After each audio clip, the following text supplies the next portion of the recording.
Hello दोस्तों, जैसा कि आपको पता होगा कि यूपी ट्रिपल एससी पेट का एग्ज़ाम होने वाला है 6 और 7 सितंबर को। तो उसके अकॉर्डिंग हमने प्रैक्टिस सेट लाया। इसमें आपको मैक्सिमम 50 क्वेश्चन मिलेंगे जो स्टैटिक्स से होंगे और करंट से होंगे। ठीक है दोस्तों, ये थोड़ा वीडियो बनाने में प्रॉब्लम आई है। वीडियो को पूरा देखिएगा, मस्त रहिएगा। तो पहला प्रश्न ये रहा, शिवाजी और जयसिंह प्रथम के बीच पुरंदर की संधि पर हस्ताक्षर कब किए गए थे? 1655, 1665, 1675 और 1685। तो हमारा सही ऑप्शन होने वाला है ऑप्शन नंबर बी। दूसरा प्रश्न है, बुद्ध साग के गढ़ नामक एक छोटे गढ़ से संबंधित थे और एक डाडस वो थे, वो क्या थे ये बताना है। इसमें ब्राह्मण थे, वैश्य थे, क्षत्रिय थे या शूद्र थे? यहाँ पे वो थे क्षत्रिय थे। निम्नलिखित में से किस गुप्त शासक को उसकी सैन्य उपलब्धियों के कारण भारत का नेपोलियन कहा जाता था? पहला ऑप्शन है श्रीगुप्त, चंद्रगुप्त द्वितीय, समुद्रगुप्त और चंद्रगुप्त प्रथम। तो यहाँ से हमारा सही ऑप्शन होने वाला है समुद्रगुप्त। अगला प्रश्न है, मुगल बादशाह अकबर का मकबरा कहाँ स्थित है? अजमेर में, जौनपुर में, सिकंदरा होना चाहिए यहाँ पे, औरंगाबाद। तो यहाँ पे सिकंदरा होगा। अगला प्रश्न है, गौतमी पुत्र सातकर्णी निम्नलिखित में से किस राजवंश का शासक था? पल्लव था, चालुक्य था, शक था और सातवाहन था। तो हमारा ऑप्शन होने वाला है सातवाहन। हमारा अगला प्रश्न है, निम्नलिखित में से किसे भारतीय पुनर्जागरण के जनक के रूप में जाना जाता है और जिन्होंने बंगाल पुनर्जागरण आंदोलन में महत्वपूर्ण भूमिका निभाई थी? तो ऑप्शन पहला है राजा राम मोहन राय, बंकिम चंद्र चट्टोपाध्याय हैं, ईश्वर चंद्र विद्यासागर हैं, रविंद्रनाथ टैगोर है। तो यहाँ से हमारा सही ऑप्शन होगा ए। अगला क्वेश्चन है कि सितंबर 1948 में भारतीय सेना ने अपने हस्तक्षेप द्वारा किस रियासत पर अधिकार स्थापित कर लिया था? त्रिपुरा था, असम था, हैदराबाद था और उत्तर प्रदेश था। तो यहाँ से सही ऑप्शन होने वाला है हैदराबाद। तो हमारा अगला प्रश्न है, भारत में क्रिप्स मिशन किस वर्ष भेजा गया था? 1942, 1940 है और दो ऑप्शन और हैं 1939, 1935। तो हमारा सही ऑप्शन होने वाला है इसमें 1942। अगला क्वेश्चन देखते हैं, रंगपुर विद्रोह कब हुआ था? ठीक है, रंगपुर विद्रोह कब हुआ था? 1689 में और 1696 में, 1783 में, 1790। तो हमारा सही ऑप्शन होने वाला है ऑप्शन नंबर सी। प्रसिद्ध कृष्ण आंदोलन तेभागा किस प्रांत में हुआ था? बंगाल में हुआ था, मद्रास में हुआ था, सिंध में हुआ था, उत्तर प्रदेश में हुआ था। तो सही ऑप्शन होने वाला है हमारा बंगाल।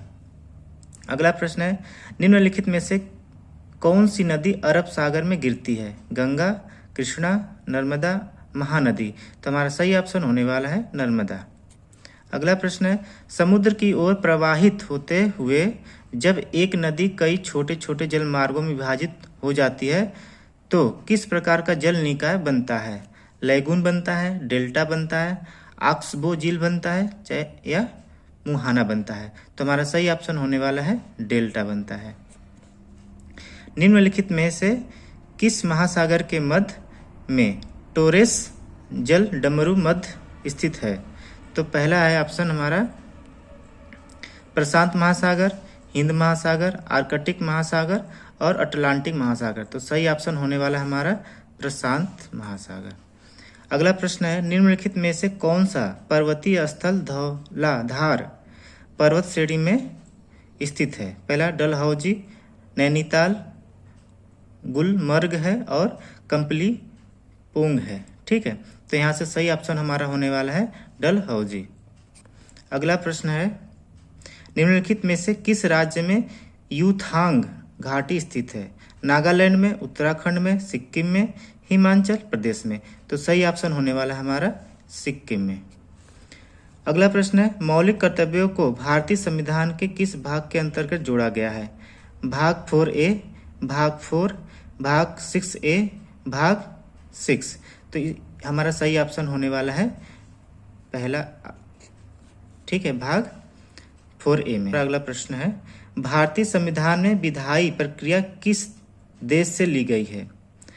ठीक है, तो इसका ऑप्शन होने वाला है ऑस्ट्रेलिया से, आयरलैंड से, यूनाइटेड किंगडम से या जापान से। तो हमारा सही ऑप्शन होने वाला है यूनाइटेड किंगडम से।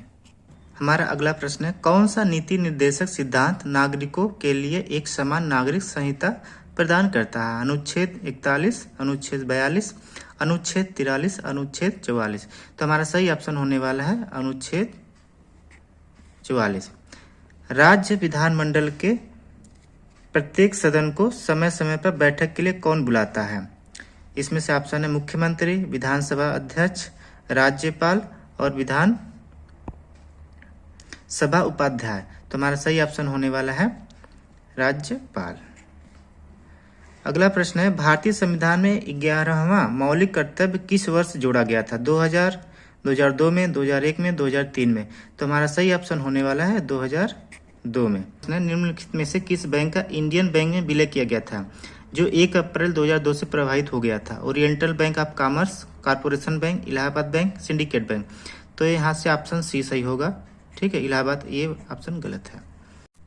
अगला प्रश्न है, भारत की पहली पंचवर्षीय योजना में अनुमानित समग्र वृद्धि लक्ष्य यानी ओवरऑल ग्रोथ टारगेट क्या था?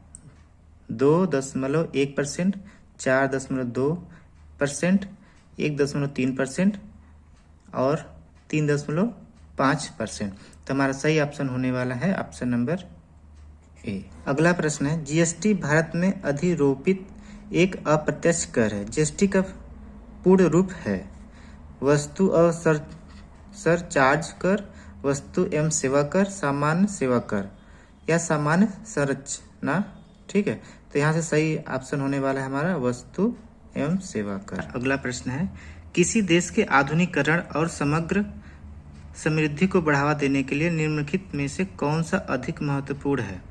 अस्थायी बेरोजगार, स्थिर आयात, अस्थायी रोजगार, स्थिर निर्यात। तो हमारा सही ऑप्शन होने वाला है ऑप्शन नंबर सी, अस्थायी रोजगार। निम्नलिखित में से कौन सा गति का सही समीकरण है? ठीक है, आप देख सकते हैं 2s = v - u × t है। और अगला है 2s = 2ut + a t², u = होता है v + a t², u² + v² = 2as। तो हमारा सही ऑप्शन होने वाला है इसमें से ऑप्शन नंबर बी। अगला है, क्षारक लाल लिटमस पेपर को कर देता है बैगनी, गुलाबी, नीला और पीला। तो हमारा सही ऑप्शन होने वाला है नीला कर देता है। इलेक्ट्रॉन, प्रोटॉन और न्यूट्रॉन के आवेश के चिन्ह क्रमशः होते हैं।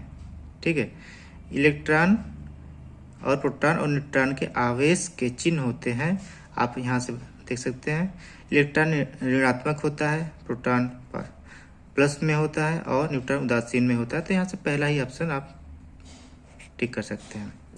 मनुष्यों के लिए ध्वनि की श्रव्य सीमा लगभग तक होती है 2 हर्ट्ज से लेकर 2000 हर्ट्ज तक, 20 हर्ट्ज से लेकर 200 हर्ट्ज तक, 20 हर्ट्ज से लेकर 2000 हर्ट्ज तक, 20 हर्ट्ज से लेकर 20,000 हर्ट्ज तक।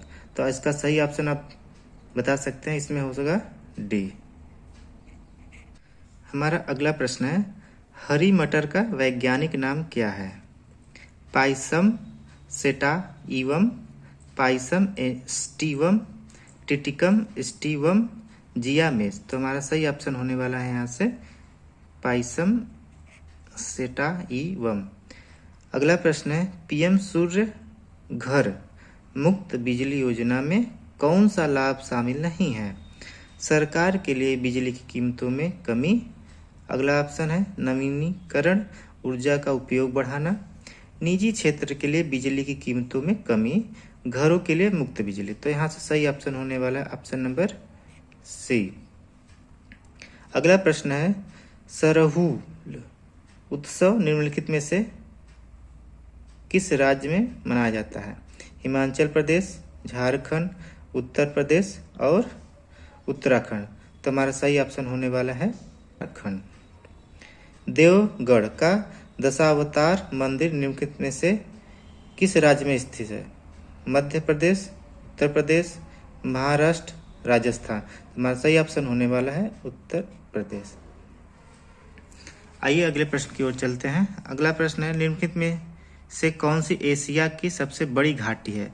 अलाई घाटी, डांग घाटी, चुए घाटी, फरगना घाटी। तो सही ऑप्शन होने वाला है हमारा ऑप्शन नंबर डांग घाटी। 2002 में पद्मश्री और 2013 में पद्म भूषण से सम्मानित सरोजा वैद्यनाथन किस शास्त्रीय नृत्य शैली से नृत्यांगना हैं? तो कथक से, मणिपुरी से, भरतनाट्यम से, ओडिसी से। तो हमारा सही ऑप्शन होने वाला है भरतनाट्यम से। हमारा अगला प्रश्न है, रतन मोहन शर्मा निम्नलिखित में से किस संगीत घराने से जुड़े हैं? मेवाती घराना, भिंडी बाजार घराना, आगरा घराना, बनारस घराना। तो हमारा सही ऑप्शन होने वाला है मेवाती घराना। अगला प्रश्न है, गिद्दा डॉट डॉट यहाँ इस भरना है का लोक नृत्य है? उत्तर प्रदेश का है, राजस्थान का है, मध्य प्रदेश का है या पंजाब का है? तो हमारा सही ऑप्शन होने वाला है ये पंजाब का है। स्मृति मंधाना निम्नलिखित से किस खेल से संबंधित है? क्रिकेट से, कुश्ती से, बैडमिंटन से, हॉकी से। तो ये है ऑप्शन क्रिकेट से। निम्नलिखित में से किस लेखक ने प्रसिद्ध उपन्यास गुलिवर्स ट्रेवल्स लिखा है? तो Oscar Wilde, Ruskin bond, Jonathan Swift और सैमुअल रिचर्डसन। ठीक है, तो सही ऑप्शन होने वाला है हमारा जोनाथन स्विफ्ट। ठीक है, तो अगला प्रश्न है, महाराष्ट्र के निम्नलिखित में से किस जिले में राष्ट्रीय स्वयंसेवक संघ की स्थापना की गई है? अहमदनगर, नागपुर, पुणे, अमरावती। तो सही ऑप्शन होने वाला है नागपुर। अगला प्रश्न है, हाल ही में दुनिया का पहला वाणिज्यिक स्तर का ई मेथनॉल संयंत्र कहाँ शुरू हुआ है? स्वीडन, फिनलैंड, डेनमार्क, इनमें से कोई नहीं। तो सही ऑप्शन होने वाला है ऑप्शन नंबर सी। हाल ही में देश का छठा सेमीकंडक्टर प्लांट कहाँ स्थापित किया गया है? ओडिशा में, राजस्थान में, उत्तर प्रदेश में या इनमें से कोई नहीं। तो सही ऑप्शन होने वाला है उत्तर प्रदेश में। हाल ही में किस देश ने चेस खेलने पर प्रतिबंध लगा दिया है? तो हमारे ऑप्शन इस प्रकार हैं, ईरान है, बांग्लादेश है, अफगानिस्तान है, इसमें से कोई नहीं। तो हमारा सही ऑप्शन होने वाला है ऑप्शन नंबर सी। ठीक है, अगला प्रश्न है, हाल ही में किस राज्य सरकार ने रक्षा कर्मियों को संक्षिप्त कर में छूट दी है? गुजरात, महाराष्ट्र, उत्तराखंड, आंध्र प्रदेश। तो यहाँ से सही ऑप्शन होने वाला है डी। हाल ही में किसने दुनिया की पहली क्रिप्टो पर्यटन भुगतान प्रणाली शुरू की है? भूटान, श्रीलंका, मालदीव, इनमें से कोई नहीं। तो सही ऑप्शन होने वाला है हमारा भूटान। हाल ही में अंतर्राष्ट्रीय नर्स दिवस कब मनाया गया? 10 मई, 12 मई, 11 मई या इनमें से कोई नहीं। तो हमारा सही ऑप्शन होने वाला है बी, 12 मई। हाल ही में किससे भारतीय खिलाड़ी या हाल ही में किस भारतीय खिलाड़ी ने टेस्ट क्रिकेट संन्यास लिया है? टेस्ट से संन्यास ले लिया? तो जसप्रीत बुमराह ये नहीं है, शिखर धवन ये भी नहीं है, विराट कोहली। तो ऑप्शन नंबर सी विराट। हाल ही में उत्तर प्रदेश सरकार ने ODOP योजना के तहत के नए उत्पाद जोड़े हैं। उत्पाद 18 थे या 12 थे या 16 थे, इसमें से कोई नहीं। तो वो उत्पाद थे 12, यानी कि ऑप्शन नंबर बी। हाल ही में RBI ने किस बैंक पर 1.72 करोड़ रुपए का जुर्माना लगाया है? SBI है, PNB है, BOB है या इनमें से कुछ नहीं। तो RBI है तो SBI पे ही लगाएगी। ठीक है, वही है। तो अगला प्रश्न है हमारा, हाल ही में वित्तीय वर्ष 2024 और 2025 में भारत की टेक्सटाइल इंडस्ट्री में कितने प्रतिशत की वृद्धि हुई है? 7% का, 3% का, 9% का या 6% का? तो हमारा सही ऑप्शन है डी, 6% का। द्वापही का संधि विच्छेद होगा। अगला प्रश्न है हमारा, द्वैधन आवपी, द्वौधन अपि, द्वौधन अयापि, या इनमें से कोई नहीं। तो सही ऑप्शन होने वाला है हमारा ऑप्शन नंबर बी। प्रश्न है, मुगेंद्र का पर्यायवाची शब्द है शार्दुल, अहि, हिरन, कुरंग। तुम्हारा सही ऑप्शन होने वाला है शार्दुल। अगला प्रश्न है, निम्नलिखित में से कौन सा शब्द स्त्रीलिंग है? जहाज, जलयान, जमीन, जुलूस। तो सही ऑप्शन होने वाला है जमीन। तू डाल डाल मैं पात पात, इस लोकोक्ति का अर्थ है आशा का शिकार न हो जाना, अपनी आमदनी के हिसाब से खर्च करना, एक से बढ़कर दूसरा चला, सावधानी और धैर्य से काम लेना। तो सही ऑप्शन होगा सी। हमारा अगला प्रश्न है, गंगा लहरी किसकी रचना है? मतीराम का है, पद्माकर का है, ठाकुर का है, चाहे बोधा का है। तो सही ऑप्शन होने वाला हमारे यहाँ से पद्माकर का है। दोस्तों वीडियो शूट करने में थोड़ी प्रॉब्लम आई है, तो थोड़ा हिंदी इधर उधर हो गई है, उसके लिए मुझे माफ़ करना। ठीक है दोस्तों, अगर आपको वीडियो पसंद आए या प्रैक्टिस सेट ठीक लगा हो तो आप वीडियो को लाइक ज़रूर करिएगा और कमेंट कर दीजिएगा छोटा सा। हम आपको अगला पार्ट यानी अगला प्रैक्टिस सेट ज़रूर लेके आएंगे। ठीक है दोस्तों।